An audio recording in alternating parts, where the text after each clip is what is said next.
এবারে প্রবাস সংবাদ।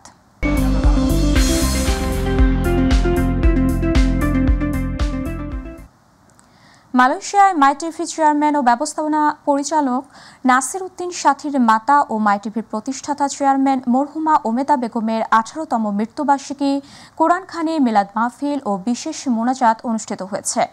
রবিবার বাদ মাগরিব রাজধানী কুয়ালালামপুরের বুকিত বিনতাংয়ের বাংলাদেশি মসজিদে এই দোয়া মাহফিল অনুষ্ঠিত হয়। সূরা ইয়াসিন পাঠ করেন বুকিত বিনতাং মসজিদের খতিব মাওলানা আবু তাহের। বিশেষ মোনাজাত পরিচালনা করেন খতিব মাওলানা আনিসুর রহমান সাদ্দাম ও পবিত্র কোরআন তেলাওয়াত করেন খতিব হাফেজ জালাল উদ্দিন।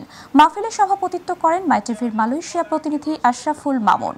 এ সময় দোয়া মাহফিলে উপস্থিত ছিলেন বাংলাদেশ কমিউনিটি প্রেস ক্লাব মালয়েশিয়ার সভাপতি সাংবাদিক আমিনুল ইসলাম রতন, সাংবাদিক মোস্তফা ইমরান রাজু, সাংবাদিক জহিরুল ইসলাম হিরণ, সাংবাদিক কায়সার হামিদ হান্নান, সাংবাদিক শাকফত হোসেন জনি। অনুষ্ঠানে মাইটিভি চেয়ারম্যান নাসির উদ্দিন সাথীর মমতাময়ী জননীর রুহের মাগফিরাত কামনায় বিশেষ মোনাজাত করা হয়।